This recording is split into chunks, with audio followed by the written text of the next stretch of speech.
Hello, welcome to Mr. John's story time. I've had a very, very busy day today and I haven't stopped, to be honest, but I'm going to squeeze in one book for you before you go to bed tonight. So tonight's story is about a rather mixed up person called Mr. Topsy-turvy. He's ever so mixed up. The story is by Roger Hargreaves, as per usual. Mr. Topsy-turvy was a funny sort of a fellow. Everything about him was either upside down or inside out or back to front. Topsy-turvy, in fact. It was all very extraordinary. To give you some idea of how topsy-turvy Mr. Topsy-turvy was, you ought to see his house. The front door is upside down to start with, and the curtains hang upside down at the windows. And just look at the chimney pot, all very extraordinary. Look at his house.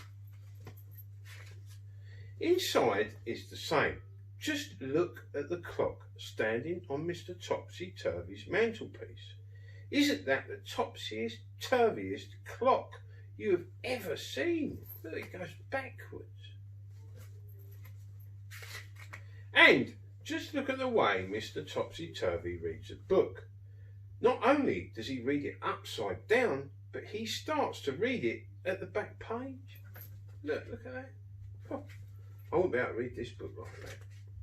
And just look at where Mr. Topsy-turvy puts the stamp when he sends a letter to somebody.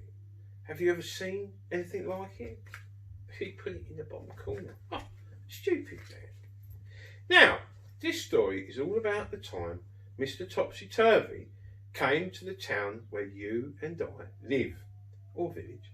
Nobody is quite sure how Mr. Topsy-turvy got there, or where he came from. But he did arrive because somebody saw him getting off the train. The trouble was he did it in a very topsy-turvy way and got out the wrong side and fell onto the railway line. Which really isn't all that surprising, is it? When he picked himself up and managed to find his way out of the station, Mr. Topsy-turvy went to a hotel to find a room to spend for the night. The hotel manager tried not to smile when he saw Mr. Topsy-turvy walk into his hotel carrying his suitcase upside down and with a topsy-turvy hat on his head. Good afternoon, sir, he said. Can I help you? Now, that's something you didn't know about Mr. Topsy-turvy. He speaks in a funny way. You see, he sometimes gets things the wrong way round.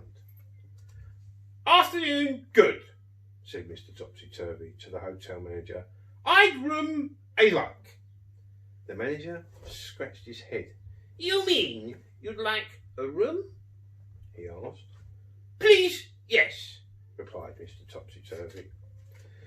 Eventually, the hotel manager managed to work out what Mr. Topsy-turvy was talking about, and he was taken up in the lift to a bedroom. Then Mr. Topsy-turvy unpacked his suitcase, put on his pyjamas and went to bed. He was rather tired after travelling from wherever he had come from. The following day, Mr. Topsy-turvy went round the town. But what a fuss his going round the town caused. He took a taxi from the hotel, but so confused the taxi driver, trying to tell him where he wanted to go, the poor man drove straight into a traffic light. Oh dear, said Mr. Topsy-turvy. I'm sorry very. Then he went into a big department store in the middle of town. He walked up to one of the counters. I'd like a sock of pears, he said to the lady behind the counter. Oh, you mean a pair of socks? She smiled and showed him a pair of bright red socks. Mr. Topsy-turvy put them on his hands. Then he tried to leave, but being Mr. Topsy-turvy, he tried to walk down the up escalator, and all the people who were going up the escalator all fell over themselves. It was a terrible topsy-turvy jumble. That day, Mr. Topsy-turvy did all sorts of topsy-turvy things. He walked backwards across a street crossing and caused an enormous traffic jam. He went into a library and put all the books upside down on the shelves and made everybody extremely cross. Then he went to an art gallery and insisted on hanging all the pictures upside down so that he could look at them properly.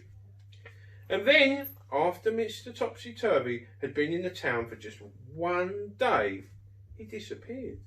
Nobody knew how he went or where he went, but he certainly went because he wasn't there anymore. The whole town breathed a sigh of relief. Well, you can imagine, can't you? But what the town discovered, even though Mr. Topsy-turvy had left, was that everything was still topsy-turvy.